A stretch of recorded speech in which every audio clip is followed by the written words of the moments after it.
할렐루야. 아멘. 여러분 지난 한 주간도 하나님의 은혜가 여러분들의 삶을 이끄셨을 줄로 믿습니다. 아멘. 우리 소리 조금만 높여주실 수 있을까요? 네. 지난 시간에 우리는 요셉의 인생에서 고통과 상처를 하나님의 은혜로 고백하게 하시는 그런 주님에 대해서 말씀을 나누었습니다. 총리가 되고 난 요셉은요, 자신의 고통을 주었던 사람들이 찾아가 보복하거나 뭐 그렇게 하지 않았습니다. 오히려 애굽 전역을 순찰하고, 그리고 내가 어떻게 준비하고 어떻게 다스려야 될지를 최선을 다하는 모습을 보여주었다고 하는 것입니다. 그리고 첫째 아들 이름을 므낫세라 이름하여 하나님께서 내 모든 고난과 아버지 집의 일을 잊어버리게 하셨다라고 그렇게 하나님께 영광을 돌리고, 또 둘째 아들을 낳으면서 에브라임이라 이름하고 하나님이 나를 내가 수고한 땅에서 아주 번성하게 하셨다, 이런 고백을 하나님께 드리게 됩니다. 그래서 애굽 땅이 사실은 노예와 또 억울함과 또 그 모든 상처와 아픔의 땅이 아니라 오히려 하나님 축복의 땅이다, 이렇게 하나님 앞에 고백하고 있다라고 하는 것이죠. 뿐만 아니라 지난 시간 우리는 형들로부터 옷이 벗겨지고 찢겨지고 그랬던 요셉, 또 자신의 하나님 앞에 죄를 지지 않기 위해서 여주인의 그 유혹 속에서도 빠져나오면서 옷이 벗겨졌던 그런 참 억울하고 힘들었던 그런 요셉의 인생에 하나님은 바로 왕을 통해서 가장 좋은 옷을 입혀주셨고, 그리고 노예였기 때문에 또 죄인이라고 칭하여졌기 때문에 참 억울하고 힘들었던 사람이었지만 인장 반지를 끼므로 가장 높은 사람으로 대우받을 수 있었고, 그리고 늘 걸으며 또 뛰며 그렇게 살아가야 됐던 요셉이 바로 왕의 그 수레를 타고 일을 하게 되는 참 귀한 하나님의 위로와 하나님의 섭리를 우리가 발견할 수 있었습니다. 이 과정을 통해서 우리가 하나님 우리를 그냥 내버려 두신 분이 아니시구나, 하나님 우리를 정말 싸매시고 회복시켜 준 분이시구나. 여러분, 하나님이 찢으시면요, 하나님이 싸매시는 분이십니다. 여러분, 찢으실 때 찢겨지고 또 싸매시고 돌보시고 함께 하시는 그 주님께 마음을 드리며 오늘도 신실하게 믿음의 길을 걸어가는 저와 여러분 우리 모두가 되실 수 있기를 주님의 이름으로 축원합니다. 할렐루야. 아멘. 오늘은 요셉이 곡식을 구하러 온 형들을 만나는 장면입니다. 드디어 형들을 만나게 되죠. 오늘 말씀이 사실 조금 42장과 43장의 전체적인 내용을 함께 살펴보기 때문에 좀 분주할 수 있지만, 오늘 말씀을 통해서 내게 주는 은혜가 무엇인가 살펴볼 수 있는 시간이 되실 수 있기를 바랍니다. 첫 번째 함께 나누기 원하는 것은요, 우리를 감옥으로 이끌어 새롭게 하시는 하나님이시라고 하는 겁니다. 오늘 본문의 말씀에 보면 1절과 2절에 이렇게 나옵니다. 야곱이 바로 아들들에게 너희 좀 가서, 다른 집들은 그 힘들고 어려고 지금 우리 굶어 죽어가고 있는데 다른 집들은 애굽에서 곡식을 얻어오지 않았느냐, 너희도 애굽에 가서 곡식 좀 얻어와라, 그렇게 이야기를 합니다. 그래서 그 형들이 이제 어떻게 되죠? 그 곡식을 가지러 가게 됩니다. 자, 그리고 6절부터는 형들이 애굽의 총리인 줄 모르고 그 요셉을 마주대하고 있는 그런 내용들이 펼쳐지게 됩니다. 자, 그런데 42장, 43장이 같은 그 내용의 사건들이 이어지기 때문에 제가 그래도 말씀을 드릴 텐데요. 문제는요, 이 내용을 우리가 읽으면 좀 불편함이 있다라고 하는 거예요. 여러분, 형들을 만나면 어떻게 돼요? 우리가 드라마를 봐도 드디어 형들을 보면 마음에 여러 가지 어려움이 있을 수 있지만 그래도 형들이 왔냐 그러고 애워 안고 또 눈물을 흘리고 또 같이 또 식사도 하고 그러면서 좀 회복과 뭐 그런 시간이 펼쳐지면 참 은혜가 될 것 같은데, 이렇게 자세히 보다 보면 요셉이 형들을 괴롭히는 것만 같은 내용들이 계속 펼쳐지고 있더라라고 하는 거예요. 여러분, 나중에 보시면 뭐 아시겠지만 그 야곱과 모든 가족들을 애굽 땅으로 데리고 옵니다. 그럼 우리는 어떻게 볼 수 있을까요? 애굽 땅 데리고 올 건데 왜 그렇게 앞에 긴 내용들을 그렇게 형들을 힘들게 하고 있을까? 그렇게 생각할 수 있다라고 하는 거예요. 그러나 뭐 결론적으로 말씀드리면 형들을 힘들게 하는 것이 아니라 하나님의 감동 가운데 그 모든 시간들이 너무 필요한 시간이었기 때문에 바로 요셉은 형들을 다시 한번 살펴보고 그들이 돌아올 수 있도록 하는 계기를 마련해주고 있다라고 하는 것입니다. 여러분, 형들이요 이제 곡식을 구하러 갔습니다. 근데 요셉이 보자마자 무슨 얘기를 하냐면, 당신들은 이곳을 정탐하러 온 사람들이다, 당신은 간첩들이다, 당신은 스파이들이다, 이렇게 얘기를 합니다. 여러분, 이 얘기가 먹히고 이 얘기가 무서운 이야기인 것은 무엇이냐면, 그 당시에 여러분 어떤 왕조라 그랬죠? 식소스 왕조라 그랬습니다. 여러분, 애굽 사람이 있는 것이 아니라 외부에서 왔기 때문에 누구도 믿을 수 없는 분위기였습니다. 저 사람이 그렇게 정탐꾼 같다 그러면 그냥 잡아다가 그냥 가두거나 그냥 죽입니다. 그렇게 할 수 있는 반영일을 갖다 뭐 그런 것과 같은 뭐 그런 내용이라고 하는 것이죠. 근데 계속적으로 이 이야기를 강조하면서 얘기를 합니다. 형들이 어떠한 변명과 어떠한 이야기를 해도 받아들이지 않습니다. 그리고 9절 말씀 볼까요? 요셉이 그들에게 대하여 꾼 꿈을 생각하고 그들에게 이르되 너희는 정탐꾼들이라 이 나라의 틈을 엿보려고 왔느니라. 얼마나 두렵고 놀랐겠어요. 여러분, 형들은요 이게 무슨 얘기야? 그런 생각 들었을 겁니다. 12절 말씀에도 또 이렇게 얘기합니다. 요셉이 그들에게 이르되 아니라 너희가 이 나라의 틈을 엿보러 왔느니라. 형들이 어떠한 그런 설명을 해도 아니라는 거야. 아니야. 내가 볼 땐 분명히 너희는 이 나라의 틈을 엿보러 왔어. 틈이 생기면 그것을 가지고 쳐들어오거나 하려고 하는 뭔가 정탐꾼들이라는 거예요. 14절입니다. 요셉이 그들에게 이르되 내가 너희에게 이르기를 너희는 정탐꾼들이라 한 말이 이것이니라. 거봐라. 너희가 동생도 남겨놓고 왔고 이런 거를 말하지 않지 않았느냐. 뭔가 숨기고 있다. 너희는 정탐꾼들이라. 이렇게 또 몰아가고 있습니다. 여러분, 그리고 어떻게 됩니까? 요셉의 형들의 말을 믿지 않는 것처럼 계속적으로 정탐꾼이라고 몰아가고, 그리고 17절에서는 10명의 형들을 3일 동안 감옥에 가두게 됩니다. 17절 말씀 볼까요? 그들을 다 함께 3일을 가두었더라. 그러니까 3일 동안 감옥에 있었어요. 그리고 어떻게 합니까? 한 사람만 남겨두고 그리고 다 가서 동생 베냐민을 데리고 와라. 그래야 이 사람도 풀어줄 수 있다. 그래야 너희가 정탐꾼이 아닌 것을 증명할 수 있다. 이렇게 얘기를 합니다. 자, 그리고 나중에 보면요, 베냐민을 데려와요. 여러분, 데리고 왔잖아요. 얼굴 봤잖아요. 그런데 어떻게 돼요? 곡식을 이제 담아가는 그 자루 속에 특히 베냐민의 가방 안에 바로 총리 요셉의 은잔을 거기다 넣어놓습니다. 그리고 뭐라 그래요? 가려고 그럴 때 내 은잔이 없어졌다. 형들이 놀라는 거죠. 형들이 얼마나 두려웠겠어요. 빨리 여기를 벗어나야 돼. 빨리 집으로 가야 돼. 그래서 우리가 살아야 돼. 이런 마음이 들었을 거예요. 여러분, 거기서 훔쳤을까요? 그렇지 않죠. 우리 중에서, 우리 가방에서 만약에 누구든지 은잔이 발견되면 그 사람이 죽을 것입니다. 우리 결백합니다. 그런 얘기를 하고 있습니다.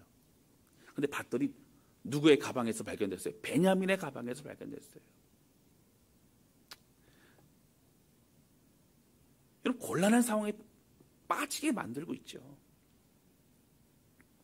여러분, 그러면 요셉은 옛날 일이 생각이 나서 우라가 치밀고, 처음에 용서한 것 같은데 얼굴을 보자마자 갑자기 우라가 치밀고 안 되겠다, 내가 할 것 좀 해야겠다, 뭐 그래서 뭐 그렇게 좀 한 겁니까? 여러분, 그런 건 아니죠. 사실 징계로 친다면 요셉은 무엇이든지 할 수 있는 그런 권한을 가지고 있는 사람입니다. 여러분, 나중에요, 이 일이 모두 다 진행이 되고 나서 뭐라 그래요? 형들 걱정하지 말라고. 하나님이 앞서 우리 모든 사람들을 살리기 위해 앞서 나를 보내셨다고요. 이 모든 과정에 하나님이 그렇게 하셨고, 내가 고생한 것이 아니라 하나님이 나를 보내셨다. 앞서 보내신 거다. 나는 선발대다. 뭐 그러한 이야기로 그렇게 하고 있는 거예요. 나는 오히려 쓰임을 받은 사람이다. 그런 얘기를 하고 있습니다. 여러분, 이런 이야기와 전체적 내용을 볼 때에 요셉은 형들을 괴롭히거나 뭐 복수하기 위해서 이렇게 한 것은 아니라고 하는 것을 알 수 있습니다. 그런데 여러분, 오늘 이야기 전체를 바라보면 사실은 주목해야 될 단어가 있어요. 어떤 장소가 있어요. 뭐죠, 여러분? 감옥이라는 것입니다. 여러분, 형들의 입장에서 보면 이 먼 곳 애굽 땅까지 와서 곡식을 구하러 왔는데 갑자기 이 애굽 총리가 스파이라고 그 정탐꾼이라고 얘기를 오해받으면 얼마나 억울하고 힘들겠습니까? 여러분 억울합니다. 그 두렵습니다. 그리고 함께 모여 있지만 누구도 아무것도 할 수 없는 그런 비참함의 상황인 것을 서로 간에 얼굴만 뻔히 쳐다볼 수밖에 없었더라고 하는 거예요. 그리고 3일간의 감옥 생활이 지나가고 요셉이 부릅니다. 여러분, 근데 이 3일간의 감옥 생활이 지나고 그들 입에서 무슨 얘기가 나오죠? 18절에 보면 여러분 찾아가고 21절 보실까요? 21절 말씀입니다. 그들 스스로가 얘기하는 거예요. 여러분 같이 읽겠습니다. 시작. 그들이 서로 말하되 우리가 아우의 일로 말미암아 범죄하였도다. 그가 우리에게 애걸할 때에 그 마음의 괴로움을 보고도 듣지 아니하였으므로 이 괴로움이 우리에게 임하도다. 아멘. 여러분 사실은 형들이 아버지에게 갔을 때 뭐라고 하죠? 아버지 정말 안타깝게도 우리 동생 요셉이 짐승에게 찢겨 죽임을 당했습니다. 여기 옷을 좀 보십시오. 피 묻은 옷을 보여주죠.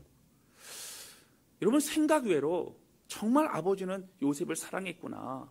그런 생각이 들 정도로 식음을 전폐하고 얼마나 그렇게 고통스러워하고 눈물을 흘리고 했을지 여러분 상상이 우리가 가지 않습니다.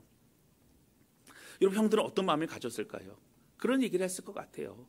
우리가 이 일만큼은 이 동생을 죽이려고 했고 애굽 땅에 팔아넘긴 이 일만큼은 우리가 죽을 때까지 무덤 갈 때까지 우리가 절대 얘기하지 말자. 우리가 입에 꺼내지도 말자. 그러니까 오히려 여러분 마음에 찔림이 있기도 해요. 그러니까 아버지를 바라볼 때 얼마나 고통스럽겠어요. 그래서 요셉이라는 단어 자체도 사실은 꺼내지도 않았을 것이라고 생각이 듭니다. 그동안 그렇게 살았어요. 그리고 한 동생이 하나 있는데 그 사람은 어떻게 됐다고요? 없다고요. 그러니까 없는 존재라고요.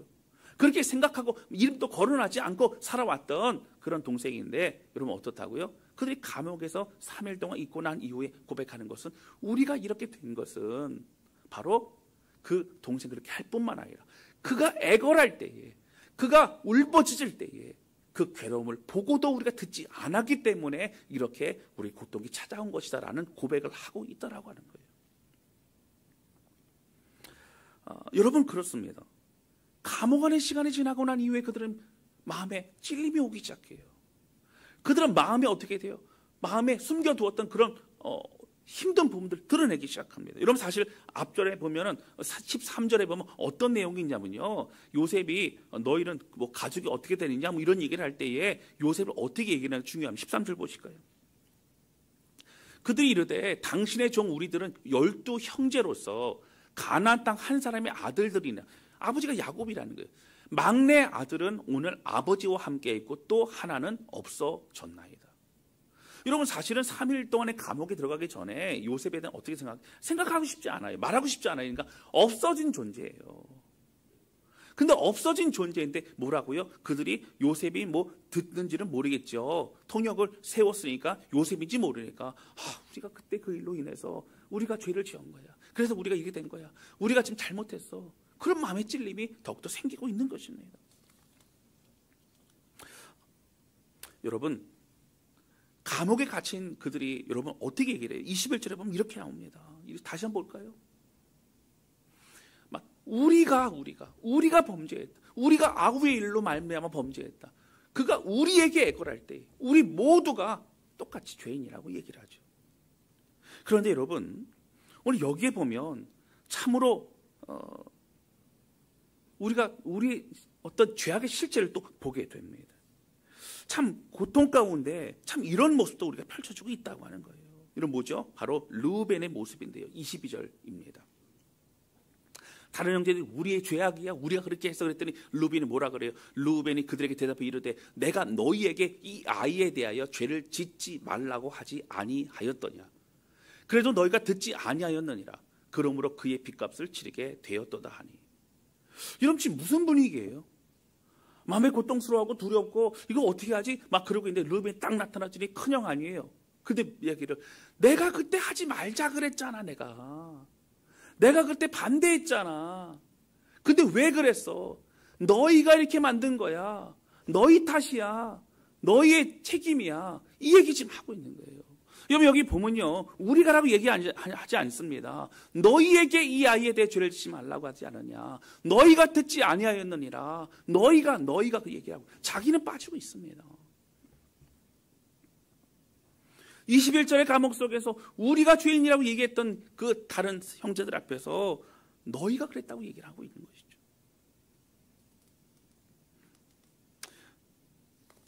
여러분 우리가 이 부분을 좀 잘 알아야 됩니다. 여러분 사실 이 세상 곳곳에서 이런 걸 발견하게 돼요. 여러분 특히 회사에 가면 아니 직장 생활하고 바깥의 사회에 보면 이런 모습은 비일비재합니다. 함께 무언가를 하려고 할 때 부정적인 사람들이 많이 있죠. 그러다가 잘 안 되면 어떻게 돼요? 그때 내가 다르게 하자 그러잖아. 그때 그러지 않았냐? 그렇게 얘기합니다. 여러분 이러한 사람들은요, 사람들에게 칭찬하거나 격려하는 게 인색합니다. 내가 옳고 내 방식이 맞고 내가 가장 지혜롭다고 생각하기 때문에 그래요. 여러분 르우벤은 무엇을 했어야 돼요? 이렇게 말하는 게 아니라 오히려 다른 형제들을 위로하고 우리가 마저 죄인이야. 하나님 앞에 회개하자. 이 마음에 찔림이 온 것도 하나님 말씀하신 거야. 이런 어떤 격려, 아니면 사람과 사람을 함께 화해하게 만드는 거, 또 이해시키는 거, 이것을 어떻게 풀어갈 수 있을지 하나님이 주신 마음 앞에 우리가 함께 어떻게 할 것을 찾아가는 거. 여러분 이러한 모습을 가져야 될 사람이 바로 르우벤이라고 하는 것이죠. 여러분 이러한 모습은 누구든지 우리 마음에 다 있어요. 내 마음 속에서 내가 드러내든지 아니면 드러내지 않든지 차이가 있어요. 내가 이렇게 하는 것은 나쁜 행동이야 라고 생각을 하기 때문에, 그래서 우리가 어떻게 하죠? 하지 않을 때가 많이 있는 것이지, 늘 우리의 마음에는 내가 옳고 내가 모든 걸 내 뜻대로 하게 되어야 된다고 생각할 때가 많습니다. 여러분 왜 그렇지요? 바로 이것이 교만함이기 때문입니다. 근본적인 죄악이기 때문에 그래요. 자기 중심성이기 때문에 그렇습니다. 여러분 세상이 당연한 모습이에요. 그러나 하나님 우리에게 말씀하신 게 뭐예요? 아니라는 겁니다. 우리는 섬기는 자가 되고 세워주는 자가 되고 일이 되게 하는 자가 되고, 여러분 그렇게 해야 된다는 거예요. 억울한 일이 있을 수 있어요. 상처받은 일이 있을 수 있어요. 그러나 그것을 보다 더 중요한 것은 되도록 도와주는 역할이 필요하다고 하는 것이죠. 여러분 다시 본문 넘어가면 어떻습니까? 앞에서 언급하지 않았던, 계속 침묵했고 숨겨놓았던 요셉에 관한 이야기를 끄집어내게 됩니다. 여러분 결국 인생이 밑바닥에 가면요, 찔림이 와요. 이것 때문에 그런 거 아닌가? 마음의 죄악이 드러납니다. 다시 하나님 앞에 고백하게 된다고 하는 거예요. 여러분 요셉도 어디 있었어요? 감옥에 있었죠. 여러분 적어도 3년, 길게는 6년까지 감옥에 있었어요. 여러분 우리가 생각할 때 그럴 수 있어요. 여러분 요셉이 감옥에 들어가기 전의 모습 뭐 때문에 들어갔어요? 자기가 잘못한 거 아닙니다. 하나님 앞에서 그 여주인의 유혹에도 뿌리치고 거룩을 지키려고 하다 보니까 그렇게 됐어요. 여러분 그 정도로 하나님 앞에 살아가는 요셉이라면 얼마나 더 죄악을 끄집어내고 얼마나 더 그렇게 훈련되고 그래야 될까? 그동안도 평생에 여러분 그러지 않았습니까? 그러나 여러분 요셉은요, 감옥 속에서 더 내려놓습니다.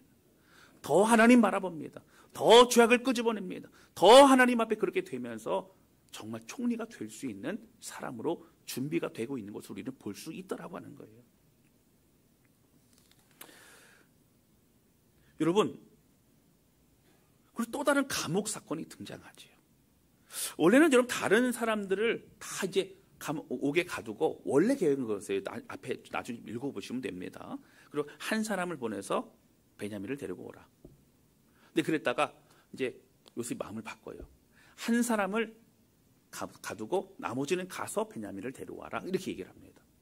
자, 그런데요, 여러분 희한한 건 뭐냐면 너희 중에 아무나 한 사람 가두면 되지. 볼모잖아요. 그렇죠? 그런데 여기에 보면 너희가 한 사람을 정하여 여기에 가두고 라고 하지 않습니다. 시므온을 결박하고 시므온을 가둡니다.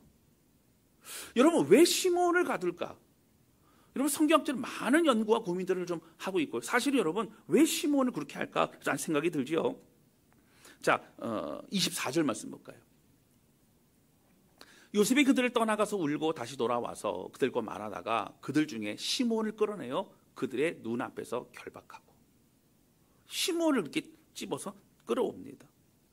여러분, 왜 시몬을 결박 홀로 남겼을까요? 여러분, 지금 애굽 땅에 출발해서 베냐민 데려온다고 가게 되면요, 얼마 걸릴지 모릅니다. 가나안 땅까지 가야 됩니다. 갔다 오는 시간이 있어요. 뭐 가자마자 빨리빨리 서둘러, 그리고 그렇게 해야 돼. 그래서 뭐 이렇게 서둘러서 데리고 오면은 그래도 조금 그 시간이 좁혀질 수는 있지만, 그래도 만약에 여러분, 우리 갔다가는 다 죽을 수 있어. 그러니까 한 명의 희생으로 우리 모두가 살자. 뭐 그래서 만약에 시몬 가둬놨는데 찾아오지 않게 되면 시몬은 죽는 거예요. 갇혀있는 시몬은 마음에 가장 큰 두려움과 외로움을 느꼈을 것이라는 생각을 하게 됩니다. 그런데 여러분, 오늘 시몬이 누구죠? 야곱의 둘째 아들입니다. 어머니 레아가 자기 남편 야곱으로부터 사랑을 받지 못했던 그 마음을 가장 또 함께 담아 느끼고 있는 사람이 바로 시몬이라고 하는 거예요. 여러분, 우리가 잘 알지 않습니까? 첫째 아들, 여러분, 장자가 누구예요? 루벤입니다. 바로 레아가 낳았지요. 여러분, 이 루벤이요, 어떻게 돼요?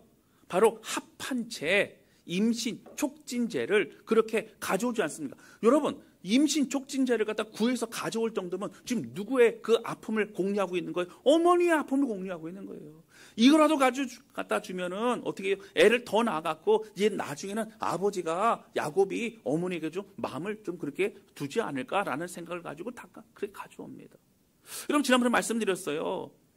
나중에 라헬이 죽고 난 이후에 루벤이요, 아버지의 첩과 동침을 합니다. 이건 누구랑 동침을 해요? 빌하와 동침을 합니다. 여러분, 빌하는 누구냐면 라헬의 여종이에요.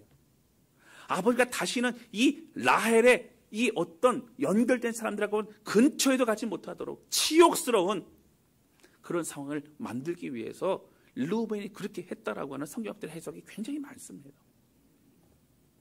그만큼 루벤이 이런 죄악을 저지르고 삐뚤어진 인생을 살아가게 된 건 어머니의 상처와 아픔을 그렇게 받아들였기 때문이라고 하는 거예요. 여러분, 둘째인 시몬이 어떻습니까? 여러분, 시몬이 이름이 뭐라고 지었다고 성경에 나오지요? 바로 하나님이 응답하셨다 이거예요. 여러분, 하나님이 응답하셨다라는 좋은 의미가 아니라 내가 아들을 낳았으니 하나님이 응답하셔서 남편이 나에게로 마음을 둘 것이다라는 생각을 가지고 이름을 그렇게 짓습니다. 여러분, 셋째 아들 누구죠? 레위입니다. 레위는 어떻습니까? 연합하리라. 이제 셋째 아들까지 낳았으니 이제 나는 이겼다. 라헬을 이겼다. 남편이 이제 나에게 완전히 마음으로도 뭐로도 다 연합하리라. 그런 마음을 가지고 있는 거예요. 여러분, 고통을 고스란히 자녀들이 느끼고 있고요. 그걸 받아서 그렇게 살고 있는 모습을 볼 수 있습니다. 여러분, 세겜 땅에서요, 그 누이 동생 디나가 그 세겜 추장으로부터 강간당하는 그런 비참한 일이 벌어지죠. 여러분, 그랬을 때에 그 일을 수습할 때 어떻게 합니까? 할례를 받은 자들하고는 우리가 결혼할 수 없다. 그래서 할례를 받게 하고 쳐들어가서 그 모든 남자를 다 죽이고 그 물건들을 노략질하고 그리고 어린아이와 여인들을 그렇게 포로로 잡아오고. 여러분, 이것은요 완전한 전쟁입니다. 몰살입니다. 여러분, 디나가 그렇게 큰 일을 당한 것은 정말 잘못된 것이지만 아무리 보아도 너무 과한 그런 일을 벌이고 있죠. 누가 그러죠? 둘째와 셋째 시므온과 레위가 그걸 다 주도하고 있다라고 하는 거예요. 잔혹한 그런 현장이라고 하는 것이죠. 끔찍합니다. 여러분, 나중에요, 야곱이 이 자녀들 다 불러 모아놓고 축복하며 이제 기도합니다. 예언합니다. 여러분, 그럴 때에 보면요, 이 시몬과 레위에게 했던 그 기도 내용이 굉장히 중요합니다. 49장 5절과 6절 말씀입니다. 여러분, 한 사람 한 사람을 다 얘기해 주는데 5절에 보면 시몬과 레위는 그냥 묶어버렸어요. 자, 시몬과 레위는 형제예요. 그들의 칼은 폭력의 도구로다. 여러분, 뭐라고 하겠어요? 그냥 이미지를, 저들은 폭력의 도구라는 거예요. 아버지가 아들들한테 그 얘기합니다. 평생 그렇게 살아온 겁니다. 그리고 6절 보세요. 내 호나 그들의 모의에 상관하지 말지어다. 내 영광아 그들의 집회에 참여하지 말지어다. 그들이 그들의 분노대로 사람을 죽이고 그들의 혈기대로 소의 발목 힘줄을 끊었음이로다. 여기 내 호나 내 영광은 뭘 말하고 있어요? 다른 형제들아, 후손들아, 너희는 그들의 잔혹한 모의에 상관하지 말라. 거기에 참여하지 말라. 그들은 잔인하게 죽이는 자들이라. 여러분, 소의 발목 힘줄을 끊었습니다. 걷지도 못하고요, 시름시름 말라 죽게 됩니다. 근데 결국 여러분 어떻게 마무리를 짓죠? 7절입니다. 그 노여움이 혹독하니 저주를 받을 것이요, 분기가 맹렬하니 저주를 받을 것이라. 내가 그들을 야곱 중에서 나누며 이스라엘 중에서 흩으리로다. 여러분, 나중에 시므온 지파는 거의 흩어져서 없어져 소멸해 버립니다. 그것도 그나마 유다 지파를 졸졸 따라다니면서 그렇게 했기 때문에 그 유다 지파 밑에 조그맣게 땅을 얻어서 지내다가 결국 소멸해 버립니다. 여러분, 레위 지파는요, 하나님이 긍휼을 입어서 성전을 이렇게 섬기는 일을 감당하지만 사실은 그들의 잔혹함과 그들의 모습은 계속 쭉 이어져요.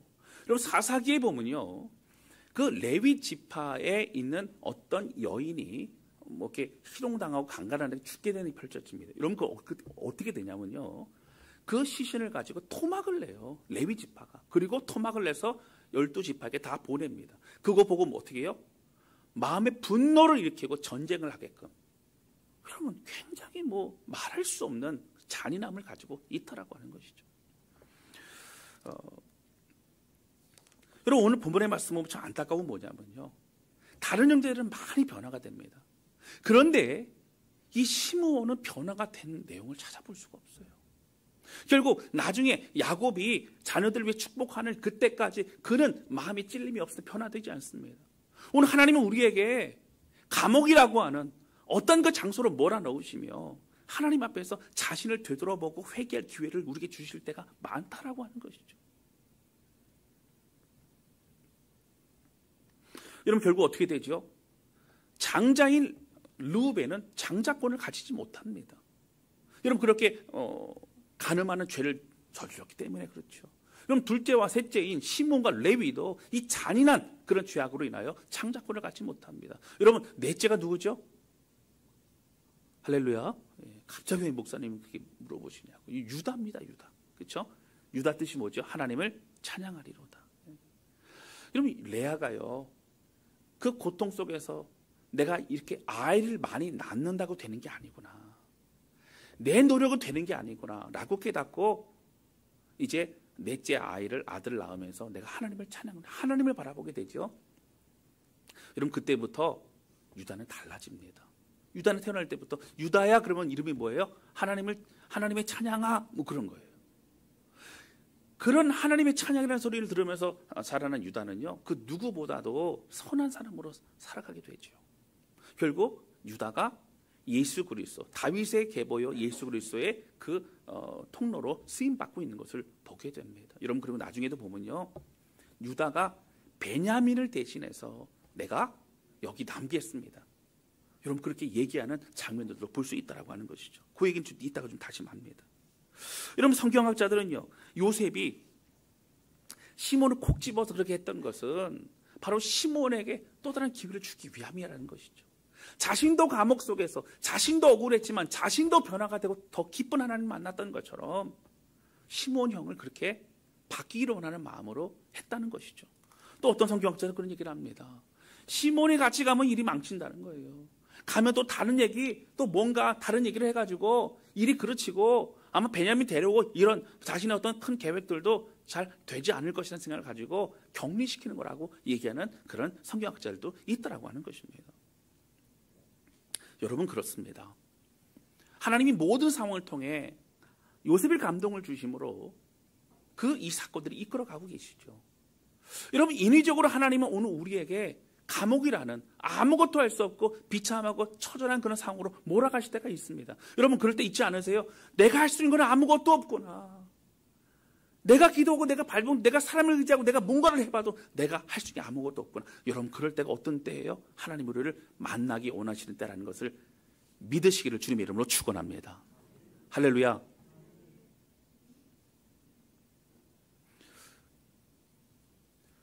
여러분, 그런데 오늘 이 장면을 보면 전 너무 감사한 게 뭐냐면 하나님은 각자를 다 변화시키세요. 각자를 다 회복시키세요.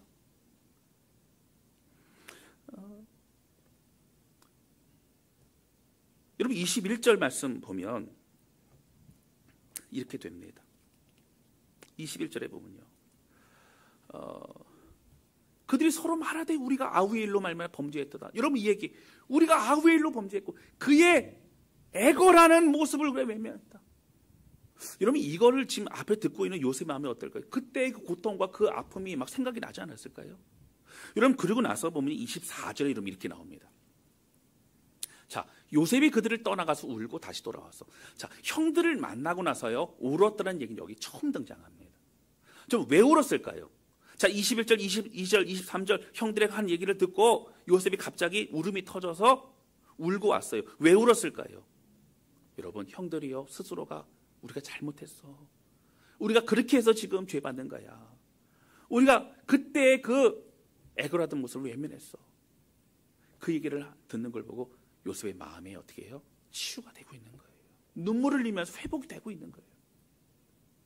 그리고 나머지를 이어가고 있는 모습을 보게 됩니다. 여러분 형제들 스스로가 서로를 위하는 모습을 보면서 아마 요셉의 마음에 그런 마음이 들었을 것 같아요. 하나님이 일하시는구나. 처음에 형들을 보고 나서 변한 것이 없는 것 같은 형들을 보면서 참 마음에 얼음이 있었을 것 같아요. 3일이 지나고 난 이후에 스스로 고백하는 그런 죄의 모습들, 그리고 그들이 어떻게 해요? 서로를 위하고 서로 함께하는 모습들, 여러분 그런 걸 보게 되죠. 여러분 나중에 보면요, 제가 말씀드렸잖아요. 베냐민의 가방 속에 그 은잔이 있다 보니까 그 은잔을 가지고 베냐민은 옥에 가두게 되고 나머지는 다 가라 그랬어요. 그랬더니 뭐라 그랬어요? 유다가 얘기하기를 내가 베냐민 대신 남겠습니다. 여러분 잘 보셔야 돼요. 요셉은 베냐민이 자기와 동일시하는 마음이 있었을 거예요. 왜 그랬을까요? 일단 어머니가 같아요. 그리고 야곱이 또 누구를 편애해요? 베냐민을 편애한다는 얘기를 들었어요. 그런데 자기는, 요셉 자신은 버림받고 미움받고 그리고 죽이려고 하고 그리고 팔아넘기고 그랬는데 동생 베냐민은 혼자 죽임 당할 수 있는 상황인데 어떻게 했어요? 내가 대신 갇히겠다고. 베냐민 보내야 된다고. 베냐민 안 보내면 아버지와 연결되기 때문에 아버지도 큰일 납니다. 제가 대신 갇히겠습니다. 여러분 잘 보셔야 됩니다. 여러분 여기 갇히면요 언제 기약이 없어요. 왜냐하면 훔친 거고 총리의 물건을 훔친 거로 되기 때문에 죽을 수 있어요. 이 유다가 어떻게 내가 대신 갇히겠습니다. 이런 얘기를 하고 있는 것이죠. 여러분 그리고 보면은 또 아버지에게도 그런 얘기합니다. 여러분 43장 4절 볼까요? 아버지께서 우리 아우를 우리와 함께 보내시면, 이제 처음에 이제 베냐민을 데리고 가려는 설득을 할 때예요. 근데 야곱이 보내질 않아요. 아니 베냐민 마저도 그렇게 하면 어떡하냐라고 그런 얘기를 하는 거죠. 자, 그런데요 여기 보면 우리 아우를 이렇게 해요. 여러분 성경에 보면요 우리가 이제 번역을 해석을 할 때 그게 나오는데요, 사실은 굉장히 중요하게 딱 떨어지는 얘기들이 많아요.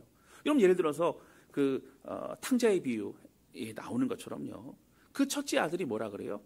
당신의 아들은 이렇게 얘기합니다. 내 동생은 하지 않아요. 당신의 아들은 허랑방탕하게 돈을 다 허비하고 왔는데 왜 나는 그렇게 대우를 하지 않습니까? 당신의 아들이라 그래요.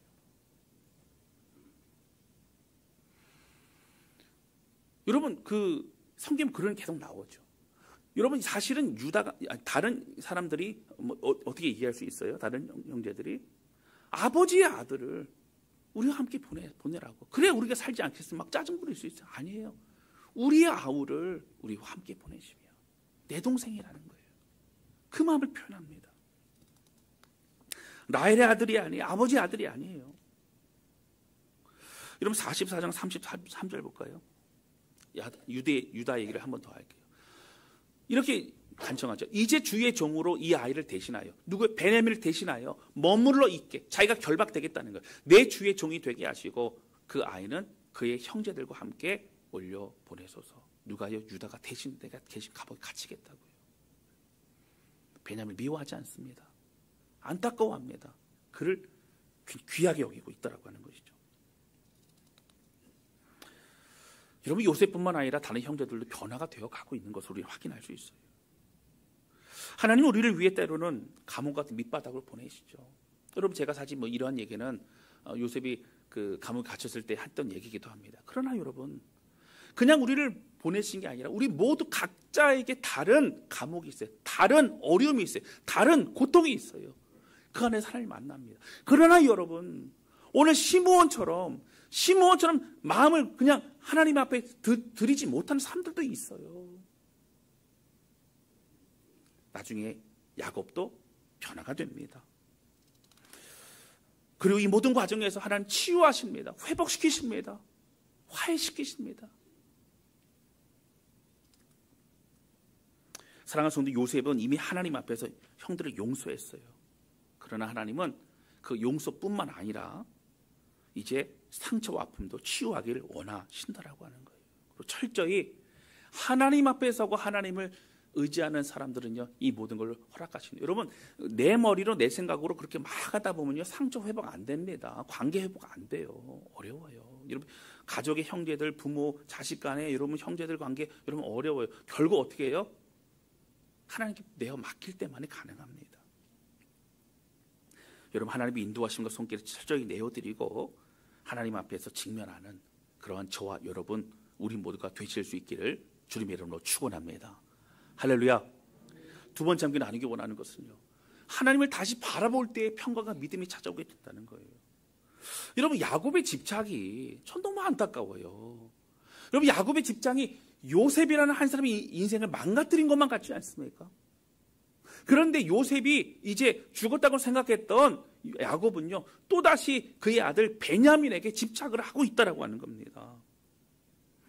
여러분, 42장 4절에도 보면요, 어떻게 돼요? 애굽의 곡식을 구하러 보내면서 베냐민을 보내지 않습니다. 안 된다, 베냐민 보내지 마라 그래요. 베냐민마저 그렇게 되면 어떻게 되느냐라고 합니다. 여러분, 참 그래요. 여기 아들은 누구만 있는 것 같아요? 베냐민만 아들 같아요. 다른 사람들 그냥 일꾼 같아요. 일꾼 같아요. 43장 6절 좀 볼까요, 여러분? 이렇게 나옵니다. 이사야에 이르되 너희가 어찌하여 너희에게 또 다른 아우가 있다고 그 사람에게 말하여 나를 괴롭게 하였느냐. 왜 베냐민 얘기를 했냐는 거예요. 얘기를 하지 말지. 왜 엄한 소리 해가지고 지금 베냐민 죽거나 그러면 나는 못 산다. 왜 그랬냐 책망하고 있습니다. 여러분, 다른 아들은 걱정도 하지 않아요. 그런데 여러분, 야곱도요, 감옥에는 가지 않았지만 그는 마음의 감옥에 간 것 같은 그런 참 어려움의 상황을 펼쳐집니다.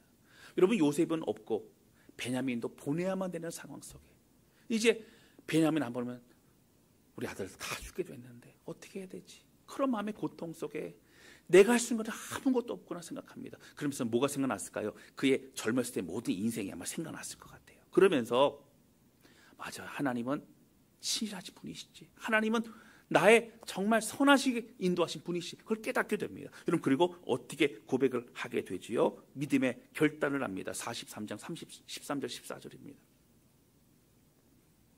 내 아우도 데리고 떠나 다시 그 사람에게 가라 데리고 가라, 얘기를 합니다. 그러면 14절 보세요.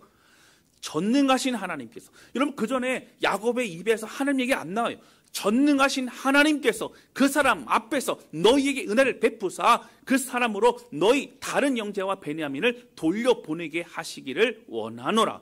하나님 그렇게 하실 거야 라고 하는 거예요. 그리고 뭐라고요? 내가 자식을 잃게 되면 이르리로다. 여러분, 안 된다고 얘기하고 베냐민은 안 된다고, 베냐민 내 옆에 있어야 된다고. 여러분, 그 곡식 구하러 가는데 조차도 가다 혹시 뭔 일 생길까봐 보내지 않았던 그 집착이 이제는 어떻게 해요? 내가 자식을 잃게 되면 이르리로다. 내가 죽으면 죽으리로다. 그 마음 바뀌고 있어요. 왜 바뀌었어요? 마음에 진짜 하나님을 바라보니 평강과 믿음이 마음속에 찾아오게 되어졌다라고 하는 것입니다. 여러분, 야곱도 어떻게 됐다고요? 그도 바뀌게 됩니다. 변화됩니다.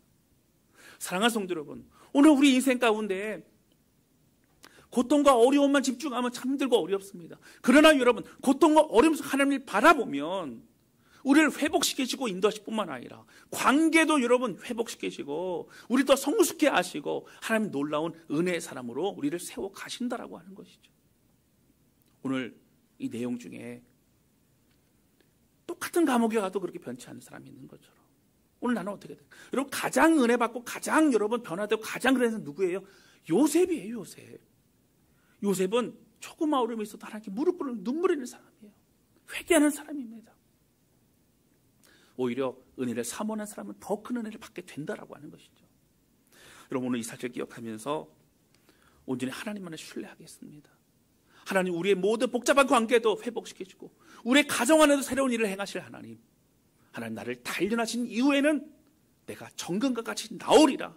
하나님 힘을 내고 까지 믿음의 길을 걸어가겠습니다. 함께 고백하며 주의 마음을 드리는 우리 모두가 되실 수 있기를 주님의 이름으로 축원합니다. 할렐루야. 이 시간 찬양 주 앞에 드리는 기도하는 시간 갖도록 하겠습니다.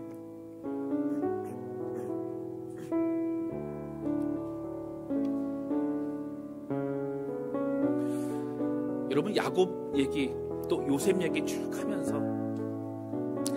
우리가 느끼는 것이 무엇일까요? 어떤 분들은 우리가 주일학교 또 다른 설교를 우리가 들으면서 그런 생각을 하지 않았을까요? 아, 견디고 고통 속에서 잘 보내면 쨍하고 했던 날 돌아온단다. 아, 그날 때까지 잘 견디자. 축복이 그날이 있다. 총리가 된다. 여러분 그것도 맞을 수 있어요. 그런데 저는 계속 말씀을 묵상하고 연구하면서 느끼는 것은 하나님의 관심은 사람이에요. 하나님의 관심은 요셉이에요. 하나님의 관심은 모든 형제들이고 하나님의 관심은 야곱이에요. 그리고 결국 어떤 상황 속에서도 변화되고 성장하고 하나님의 사람으로 세워지는 모든 과정들, 내가 회개하고 돌이킨 것 같지만 끊임없이 우리 속에서 감춰져 있는 죄악과 연약함과 자기 중심성, 이 모든 것들을 다 내려놓게 하시는 하나님. 그럼 그 주님 바라보면서 이런 고백했으면 좋겠어요. 주님, 내가 정금과 같이 나오리라. 하나님, 나를 들여오냐를 마음껏 다루어 주시고 신실하신 주님의 은혜 가운데 나아가기를 원합니다. 여러분 이런 고백 주 앞에 드리는 우리 모두가 되실 수 있기를 바랍니다. 함께 찬양하도록 하겠습니다.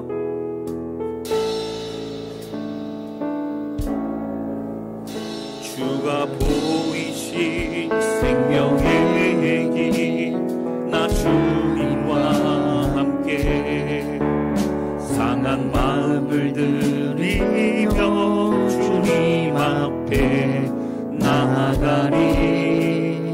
나의 의로움이 되신 주, 그 이름 예수.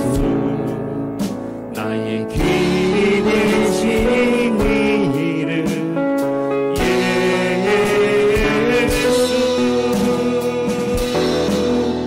나의 길 오직 그가 하시나니. 나를 단련하신 후에 내가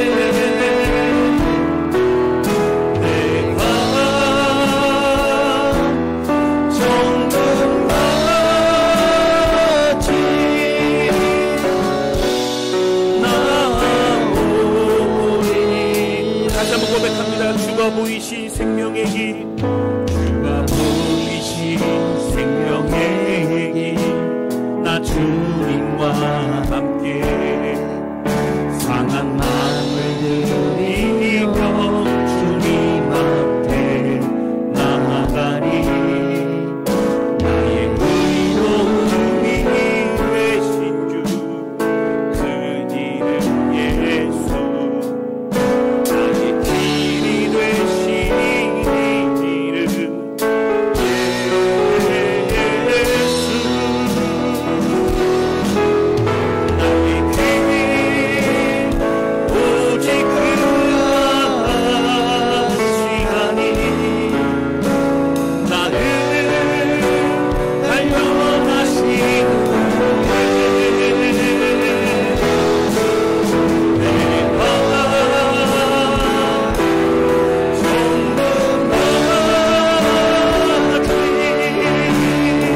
나아갑니다. 하나님 우리를 붙드시고 또 우리를 절박한 곳으로 몰아가시고 우리 안에 새롭게 되어야 될, 다듬어져야 될 모든 것들을 깨닫고 알게 하신 하나님 소나오니 우리를 붙잡아 주셔서 하나님의 거룩, 하나님의 완전하심의 그네를 믿고 살아가기를 원하오니 아버지 우리 인생 속에서 오직 주님 바라보며 믿음 안에 설 수 있도록 아버지 붙드시고 인도하여 주옵소서. 간절한 마음으로 고백하며 주 앞에 기도하기 원합니다. 다 같이 기도하시겠습니다.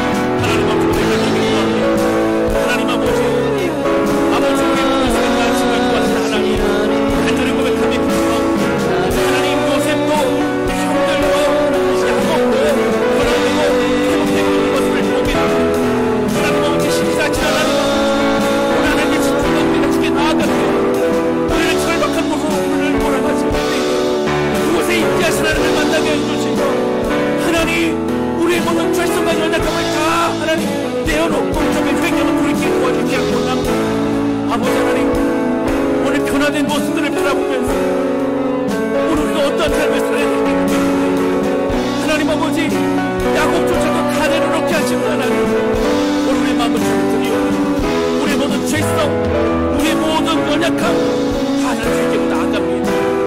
말씀하실 수 있는 문 앞에 서 있는 하나님의 사람이 될 수 있도록 붙잡아주시고 하나님 우리의 가정과 우리의 모든 관계와 우리의 모든 회복시켜주시고 역사하여 주시옵소서. 하나님 아버지 오늘 말씀을 통해서 하나님의 은혜와 사랑을 다시 한번 깨닫게 됩니다. 아버지 고백하며 기도하오니